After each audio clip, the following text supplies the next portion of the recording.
இவன் யார்? நானா இருக்கலாம், நீங்களா இருக்கலாம், யாரவனா இருக்கலாம். இவரோட மரியாதை இருக்குல்ல, இவரோட ரைட்ஸ் இல்ல இவரோட டிக்னிட்டி எங்க இருக்கு? எனக்கு தெரிஞ்சு மோஸ்ட் ஆஃப் தி நம்ம லைஃப்ல நமக்கான மரியாதை மத்தவங்க கிட்ட தான் கிடைக்குது. கரெக்டா? அதாவது உங்க ஃப்ரெண்ட்ஸ் சர்க்கிள்ல நீங்க 4 பேர் இருக்கீங்க, இவங்க ஒருத்தர் தனியா இருக்கா, இவங்க 4 பேரும் எப்படி பாக்குறாங்களோ அதை பொறுத்தா இவனுக்கான ரெஸ்பெக்ட் இருக்குமா? எஸ். ஸோ சொசைட்டில மோஸ்ட் ஆஃப் தி டைம் உங்களுக்கான ரைட்ஸ் ப்ரிவிலேஜ் எல்லாமே யார் தரா? தராங்க. அப்போ இந்த மாதிரி சிச்சுவேஷன்ல அதை எப்படி ஓவர் கம் பண்றது? அதை ஓவர் கம் பண்றதுக்கு உங்களுக்கு ஹெல்ப்ஃபுல்லா இருக்கிற ஒரு முக்கியமான ஆள் யாரு? Man is Periyar. பெரியாரை பத்தி ஆர்டிகல் இன்னைக்கு. பெரியார் ஆரம்பிச்ச ஒரு சொல்யூஷன் தான் இன்னைக்கு இதை பார்க்க போறோம். ஃபர்ஸ்ட் இது புரிஞ்சுச்சா?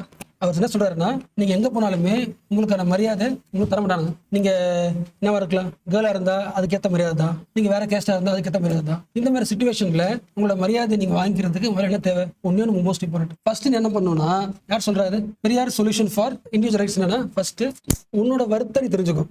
உனக்கு வருத்தம் இருக்கு, அது இங்க விட்டு கொடுத்துறாரு. யார் என்ன சொன்னாலும் ஃபர்ஸ்ட் நீ உன்னை என்ன பண்ணிப்ப சொல்லுவாங்க, இன்ஃபீரியர் நினைப்பல. அந்த இன்ஃபீரியர் நினைக்காம இருக்கிறதுனா முதல்ல நீ ஒரு வர்த்தான ஒரு இண்டிவிஜுவல் ஃபர்ஸ்ட் என்ன பண்ணு. அதுக்கப்புறம் யார் உங்களை என்ன கேட்கறாங்களோ அவங்க எல்லாரும் என்ன பண்ணு, கொஸ்டின் கேளு. அவர் சொன்ன ஃபர்ஸ்ட் சொல்யூஷன் இதுதான். என்ன பண்ணணும்? கொஸ்டின் கேட்கணும். ஆமா, நோ யுவர் வர்த். ரெண்டாவது, முடிஞ்ச அளவுக்கு கொஸ்டின் கேளு. அந்த கொஸ்டின் கேட்கறதுக்கு இப்ப கேட்கறாங்களே அந்த மாதிரி கேட்காம கொஞ்சம் கொஸ்டின் லாஜிக்கலா கேளு. ஓகே, அந்த லாஜிக்கல் கொஸ்டின் தானே அது ரேஷனல் திங்கிங். மீனிங் புரிஞ்சா? நீங்க ஒரு சொசைட்டில பிறந்துட்டீங்கன்னா உங்களோட இடம் வந்து நீங்க தீர்மானிக்கிறது இல்ல, உங்க சொசைட்டி தீர்மானிக்குது. பட் உங்க இடத்த நீங்க தீர்மானிக்கணும்னா கண்டிப்பா நீங்க பண்ண வேண்டியது 2 விஷயம். ஃபர்ஸ்ட் உங்க வருத்த புரிஞ்சுக்கு. புரிஞ்சதுக்கு அப்புறம் உங்க வருத்தம் உங்களுக்கு புரிஞ்சு போச்சுல, அப்ப ஆட்டோமேட்டிக்கா இதுல இருக்க என்ன பண்ணுவீங்க? கேள்வி கேட்பீங்க. இந்த கேள்வி கேட்கும்போது என்ன ஆகும்? 2 விஷயம் நடக்கும். ஒண்ணு, கேள்வி கேட்க அந்த ஸ்ட்ரக்சர் இருக்குல்ல, அந்த ஸ்ட்ரக்சர் உடஞ்சிக்கிட்டே இருக்கும்.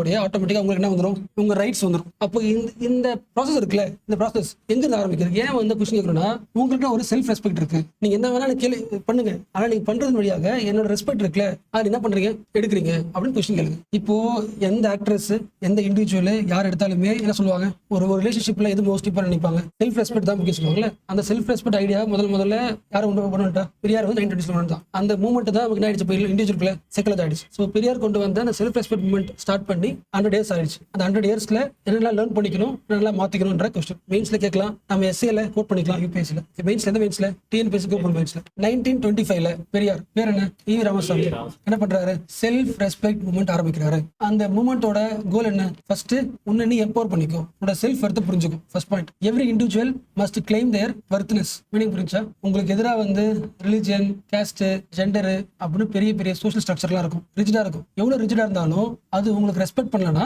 அதை எடுத்து என்ன பண்ணிருங்க? கேள்வி கேட்டுருங்க. அது ஒண்ணுதான் சொல்யூஷன். இந்த கேள்வி கேட்கறது பேர் தான் என்னது? Rational thinking. So rational thinking வழியா அந்த ஸ்ட்ரக்சரை கேள்வி கேட்டு பிரேக் பண்ணுங்க. That is the aim of what? Self respect movement. So அப்போ செல்ஃப் ரெஸ்பெக்ட் மூவ்மெண்ட் வழியாக பெரியார் வந்து எதை டிஸ்மெண்ட் பண்ண ஆசைப்படுறாரு? எதெல்லாம் அப்ரேஷன் ஸ்ட்ரக்சர், சொசைட்டில இருக்கிற அப்ரேசிவ் ஸ்ட்ரக்சர் எல்லாத்தையுமே ரிஜெக்ட் பண்றாரா?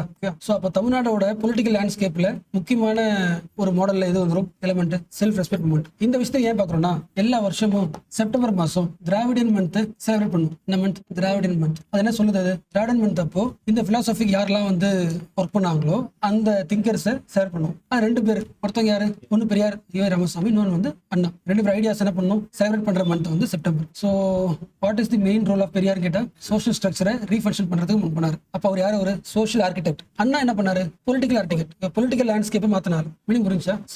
தமிழ்நாட்டோட மேரேஜ் சிஸ்டத்துல கேர்ள்ஸ்க்கு வந்து ஈக்குவாலிட்டி இல்ல. சோ கேர்ள்ஸ் வந்து இந்த மேரேஜ் பண்ணும்போது ஈக்குவாலிட்டி ப்ராசஸ்ல பண்ணணும். அங்க அந்த மேரேஜ் ஒட்டுமொத்த சிஸ்டத்திலையும் கேர்ள்ஸ் இருக்காங்க, பொம்மையா இருக்காங்க.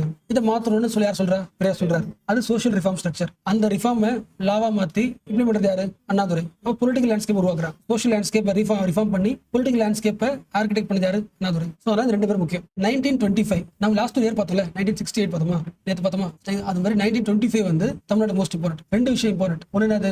ஃபர்ஸ்ட் வந்து காங்கிரஸ் விட்டு வெளியே வராரு. ஏன் காங்கிரஸ் வெளியே வராரு? காங்கிரஸோட அஜெண்டா வந்து நேஷனலிசம், நேஷனல் பாதுகாக்கணும், அதுதான் பிரைவேட் தவிர சோஷியல் ரிஃபார்ம் மூவ்மெண்ட்டுக்கு ஒர்க் அவுட் ஆக தெரிஞ்சு போச்சு. அப்ப நம்மளோட இம்பார்ட்டன்ஸ் வந்து அவங்க மோஸ்ட்லி கன்சிடர் பண்ண மாட்டாங்க. அப்ப அது வெளியே வந்துடலாம். ஃபர்ஸ்ட் இம்பார்ட்டன்ட் அது இயர். ரெண்டாவது, தன்னோட ஐடியாஸை ப்ரொபகண்டா பண்றதுக்கு ஒரு மேகசின் ரெடி பண்றாரு. அது பேர் என்ன? குடியரசு தமிழ் வீக்லி மேகசின். அந்த மேகசின்ல தான் சொசைட்டியை எப்படிலாம் ரிஃபார்ம் பண்ணலாம்னு என்ன பண்றாரு? ஐடியாஸ் தராரு. ஸோ குடியரசுக்கு இங்கிலீஷ்ல தி ரிபப்ளிக் மேகசின்ஸ். நம்ம பேசுறோம்ல பிராமணிசம், பேசுறோம்ல பிராமணிசம். ஸோ அந்த ஐடியா முதல்ல கன்சீவ் பண்ணி அதை உருவாக்கி அதை பத்தி பேசினது வந்து இந்த மேகசின்ல தான். ஸோ வேற என்ன பண்ணல, ஒரு கேஸ்ட் அபாலிஷ் பண்ணணும், ரைட்ஸ் பேசல, நம்மளை டிஸ்டர்ப் பண்ற ஒரு ஐடியாலஜி உள்ள இருக்குது. அந்த ஐடியாலஜி என்னன்னா பிராமணிசம் அப்படின்னு அந்த தாட்டை உருவாக்கி அதை மக்கள்கிட்ட கொண்டு போனது வழியா இந்த மேகசின். What is Brahminism? இசம்னு அர்த்தம், அது ஐடியா, அது நம்மள டாமினேட் பண்ணும்.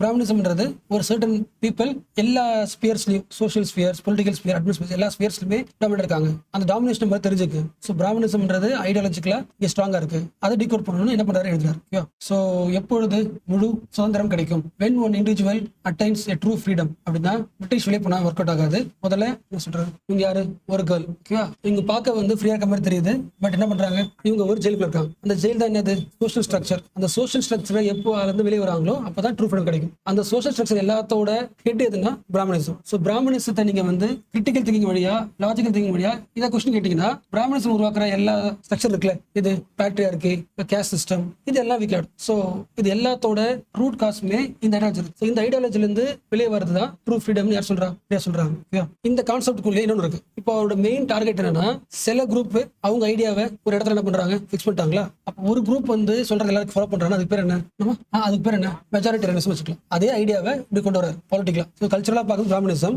பொலிட்டிக்கலா கன்வெர்ட் பண்ணும்போது மெஜாரிட்டேரியனிசம். இது சென்ட்ரல் கவர்மெண்ட் மெஜாரிட்டியா அவங்க பாப்புலேஷன் ஏற்ற மாதிரி ஹிந்தி என்ன பண்றாங்க, கொண்டு வராங்க அடுத்த level. Why logical thinking is important. Logical thinking வழியா தான் கொஸ்டின் கேட்க முடியும். கொஸ்டின் கேட்கறது வழியா மட்டும்தான் உங்க ரெஸ்பெக்ட அந்த இடத்துல வாங்கிக்க முடியும். ஓகேவா, அவனோட ஒர்த்தை வந்து தெரிஞ்சு. எஸ், அந்த ஐடியாக்கு பேர் என்ன, செல்ஃப் ரெஸ்பெக்ட் மூமெண்டா. அது எது கீழே வருது, எது பார்த்தோம்ல, திராவிடனிசம் பார்த்தோம்னா, திராவிடனிசத்தோட எக்கனாமிக் மாடல் இருக்குன்னா, திராவிடனிசத்தோட இன்னொரு சப்பார்ட் தான் இது செல்ஃப் ரெஸ்பெக்ட் மூமெண்ட்.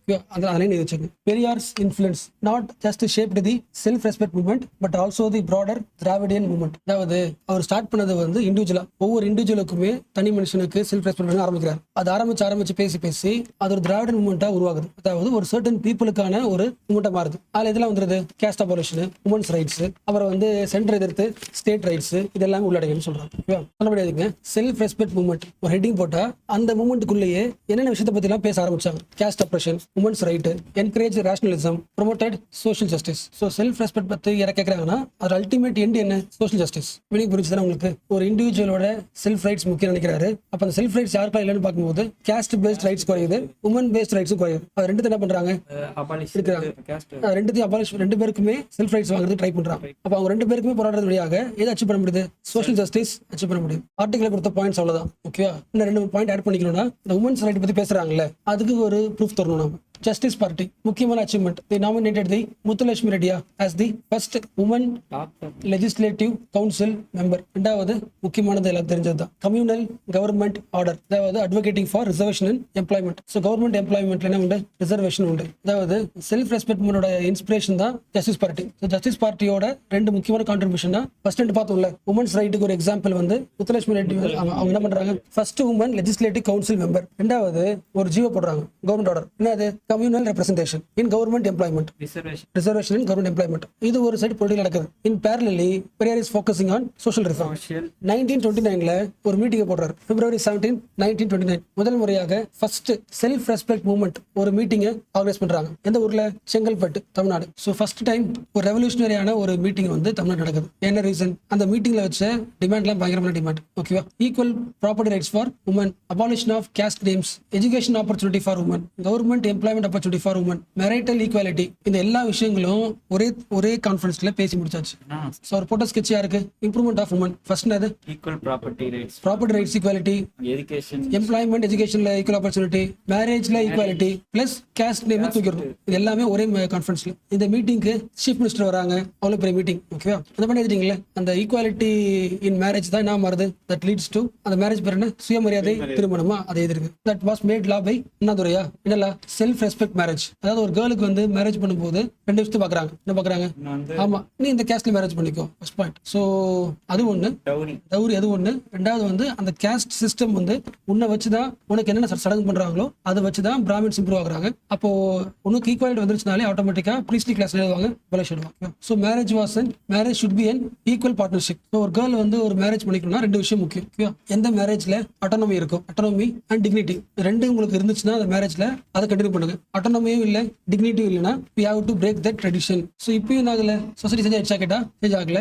இப்போ நம்ம என்ன பண்றோம், சில பேர் நேஷனலிசம் பேசுவாங்க, அப்ப நம்ம என்ன பண்றோம், இல்ல சோஷியல் ரிஃபார்ம் மூவ்மெண்ட் பேசுறோமா. இப்போ எப்படி என்ன சொல்றாங்க, ஆன்டி இண்டியன் சொல்றாங்களோ அதே மாதிரி பெரியாருக்கு அப்போ வச்ச பேர் என்னது, இஸ் ஆன்டி இண்டியன். நேஷனலிசத்துக்கு சப்போர்ட் பண்ணாம என்ன பண்றாரு, ஒரு சோஷியல் ரிஃபார்ம் மூவ்மெண்ட் பண்றாரு அப்படின்னு அதே பேர் அவருக்கு அப்போ இருந்துச்சு. So his self respect movement was severely criticised by nationalist people. Criticise பண்ணியும் செல்ஃப் ரெஸ்பெக்ட் மூவ்மெண்ட்டை ஏன் அவர் கொண்டு போறாரு, அவர் பொறுத்த வரைக்கும் இந்தியா வந்து இந்தியாவோட freedom lies in social freedom, not from political freedom. ஒரு ட்ரூ ஃப்ரீடம் இப்போ கிடைக்கும்னா உனக்கு மேல யாரும் கிடையாது அப்படின்றத கண்டுபிடிக்கிற வரைக்கும் தான். ஸோ பிரிட்டிஷ் போனதுக்கு அப்புறம் உனக்கு யார் இருப்பாங்க, ஹைரார்கி இருக்கும், அந்த ஹைரார்கியை சரி பண்ணணும் தான் ஒரு பாயிண்ட். ஆல்மோஸ்ட் முடிச்சு இப்போ உங்களுக்கு ஒரு சான்ஸ். ஓகே, இந்த பாயிண்ட்ஸ் எல்லாம் உங்களுக்கு தெரியும், எல்லாமே புதுசுலாம் கிடையாது. ஒருவேளை பெரியார் இப்ப இருந்திருந்தாருன்னா எந்தெந்த விஷயத்துக்குலாம் அவர் வந்து அகைன்ஸ்ட் பண்ணுவார். மைக்கை புடி, பாயிண்ட் அடி, ஆளுக்கு ஒரு பாயிண்ட் சொல்லுங்க. He is now using the social media, he is putting video in social media, யூடியூப்ல எந்தெந்த டாபிக்ஸ் பத்தி பேசி காலி பண்ணுவார். ஓகே, ஸ்டார்ட் பண்ணுங்க. இன்டர்காஸ்ட் மேரேஜ் இன்டர்காஸ்ட் மேரேஜ் பத்தி அவர் ஃபர்ஸ்ட் பேசிட்டாரு, புதுசா பேசணும். ஆனா இப்பயும் நடக்கல, அது வேற. புதுசா என்ன பேசுவார் சொல்றேன். சைல்டு மேரேஜ் அபாலிஷ் பண்ணணும். சைல்டு மேரேஜ் வேணுமா உனக்கு? 18 வயசுக்குள்ள கல்யாணம் பண்ணி சைல்டு மேரேஜ் வேணுமா உனக்கு? இல்ல வேணாம். வெஸ்டர்ன் கல்ச்சர்ஸ்ல இப்போ மேரேஜ் பண்றாங்க சார், மேபி அவருக்கு அது பிடிக்காம இருக்கு. சொல்றேன், சட்டி வேணுமா? சட்டி எதுடா? புட் சட்னி, புட் சட்னியோட ஓனராக ஒரு தத்து பார்ப்போம். அது அந்த பைக் என்ன பண்ணலாம், கேஸ்ட்ன்ற வேஸ்ட்ன்ற அபாலிஷன்ற இவங்களுக்கு ஒரு பேர் வை, டெக்னிக்கல் ஒரு பேர் வை. Mister RK. ஓகே ஓகே, அதான் பெரியார். ஸோ பெரியார் ஃபர்ஸ்ட் பேசுறது என்னது, ஸோ ஃபெமினிசம் பேசுறாரு. Self respect movement, equal rights எல்லாம் பேசுனது எல்லாமே ஃபெமினிசம் தான். இந்த ஃபெமினிசம் இப்ப என்ன கொஞ்சம் ஆல்டர் பண்ணி பேசியிருப்பாரு. என்ன பேசியிருப்பாரு, ரெட் கலர் என்னது டிரான்ஸ் ஃபெமினிசம். இப்போ இதுல இருந்து இதுக்கு நம்ம என்ன வேணும், மெரிட் ஆகணும். ஃபெமினிசம் பேசுறவங்க கூட என்ன பேச மாட்டேங்கிறாங்க, டிரான்ஸ் ஃபெமினிசம் பேச மாட்டேங்கிறாங்க. Trans feminism means LGBTQ+ rights. டிரான்ஸ்ஜெண்டருக்கு ஒரு ஃபெமினிசம் இருக்கு, அந்த ரைட்ஸை வந்து அவர் என்ன பண்ணிருப்பாரு, இவங்களுக்கு ரிசர்வேஷன் வாங்கி கொடுத்துருப்பாரு நேரம். இது ஒண்ணு. இது வந்து சோஷியல் லெவல்ல. பொலிட்டிக்கல் லெவல்ல யார் இருக்கா மேல, அமரா மோடி இருக்காரு. மோடிக்கு டெய்லி ஒரு ஆர்டிகல் இருப்பாரு. ஓகேவா, மோடியோட முக்கியமான கல்ச்சுரல் ஹோமோஜனைசேஷன், அதாவது நிறைய கல்ச்சர் என்ன பண்ற நீ ஒரே கல்ச்சரை மாத்திர அது இந்தியாவுக்கு எதிரான சொல்லிட்டு பேசியிருப்பாங்க. அகைன்ஸ்ட் கல்ச்சுரல் ஹோமோஜனைசேஷன் பத்தி பேசியிருப்பாங்க. மூணாவது முக்கியமானது சோஷியல் மீடியாவில் இருக்கிற பெரிய பிரச்சனை என்னது, நெகட்டிவ்ஸ். அதுக்கு இன்னொரு வார்த்தை வந்து ஃபேக் நியூஸ், மிஸ்இன்ஃபர்மேஷன். ஓகே, இப்போ யாரு வந்து கெத்து ஆன்லைன்ல கேஸ்ட் பத்தி பேசினதான் கெத்து. ஓகே, நிறைய மிஸ்இன்ஃபர்மேஷன் ஆயிடுச்சுன்னா கேஸ்ட் வேணான்னு சொன்னாங்கன்னா அப்ப நீ வந்து இந்த ஊரே கிடையாது சொல்றாங்க. ஓகே, அப்போ சோஷியல் மீடியாக்குள்ள இருக்கிற மிஸ்இன்ஃபர்மேஷனை அகைன்ஸ்ட் தான் பேசியிருப்பாங்க. இந்த 3 வேலை யார் பண்ணியாகணும், பெரியார் பண்ணியாகணும். பெரியார் வருவாரா, வரமாட்டார். ஆனா அவர் ஆரம்பிச்சு 100 வருஷம் ஆயிருக்குது. டிராவிடன் பாலிடிக்ஸ் இது 3 என்ன பண்ணும், சரி பண்ணணும்னு பேசுறாரு. நாட்டில் முடிக்கிறாங்க. சோஷியல் மீடியாவில் ரைட் விங் ப்ரொபகண்டா, ரிலிஜன் சம்பந்தப்பட்ட விஷயம், கேஸ்ட் இம்பார்ட்டன்ட் பேசுறது. 1925 வந்து இன்னொரு முக்கியமான ஒரு இயர். ஓகே, அவருக்கு எது பிடிக்காதோ அது உருவான இயர் 1925 தான். RSS உருவானது 1925. ஓகே, நீ 100 வருஷம் கொண்டாடுறல, அதே மாதிரி 100 வருஷம் RSS கொண்டாடிட்டு இருப்பாங்க. இதெல்லாம் நீ ஸ்ட்ராங் பண்ணலன்னா RSS ஆயிடுவாங்க, அவங்க சொல்ற ஐடியாஸ்லாம் மாறிடும். ஸோ RSS சொல்ற எல்லா ரைட் விங் ஐடியாஸ் எல்லாமே சோஷியல் மீடியாவில் செம ஸ்ட்ராங் ஆயிடுச்சு. இல்ல எல்லா மக்களுக்குமே கேஸ்ட் ப்ரைட் ஆயிடுச்சு. இப்போ கேஸ்ட் ப்ரைட்ன்றது தப்பான விஷயம் சொல்லிட்டு மறுபடியும் ரீ எஜுகேஷன் பண்ணணும். ரீ எஜுகேஷனை ஆன்லைன்ல பண்ண ஆரம்பிக்கணும்னு சொல்லிட்டு ஆர்டிகல் சொல்றாங்க. So we need what, self respect 2.0.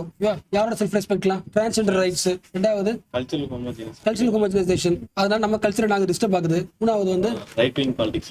So ஒரு கிரிட்டிக்கல் மிஷன் யார் பண்ணியாகணும், திராவிட பாலிடிக்ஸ் பண்ணியாகணும். ஏன்னா ஒரு ரெவல்யூஷனரி ஸ்பிரிட்டுக்கு அப்போஸா அதே அகைன் 100 இயர்ஸ் ஆஃப் யார் இருக்கா, அரசு. இப்போ இவங்களை டிகோட் பண்றதுக்கு இன்னும் வேற லெவல்ல என்ன பண்ணியாகணும், ஒர்க் அவுட் பண்ணியாகணும்னு ஆர்டிகல் முடிக்கிறாங்க.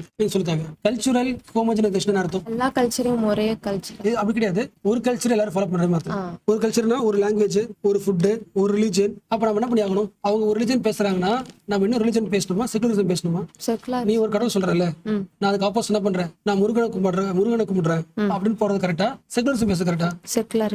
செகுலரிசம் பேசுறது ஆனா ஒர்க் அவுட் ஆகாது. அதான் சொன்னேன் இந்த பாயிண்ட், மிஸ்இன்ஃபர்மேஷன். இப்போ சோஷியல் மீடியால நீங்க வந்து முருகனுக்கு எதிராக நீங்க பேசுனீங்கன்னா யூ ஆர் என்ன ஆயிடுவீங்க, ஆன்டி தமிழ்நாடு ஆயிடுவீங்க. ஓகேவா, அப்படின்னா அர்த்தம் செகுலரிசம் தான் ஸ்டூடெண்ட்ஸ் பேசணும். லாஸ்ட் 5 இயர்ஸா செம ட்ரெண்ட் எது, எதை பார்த்தாலுமே முருகன் இருப்பார். இதுல இருப்பாரு, செயின்ல, பிரேஸ்லெட்ல, கிஃப்ட் தரதெல்லாம் முருகன் தான்.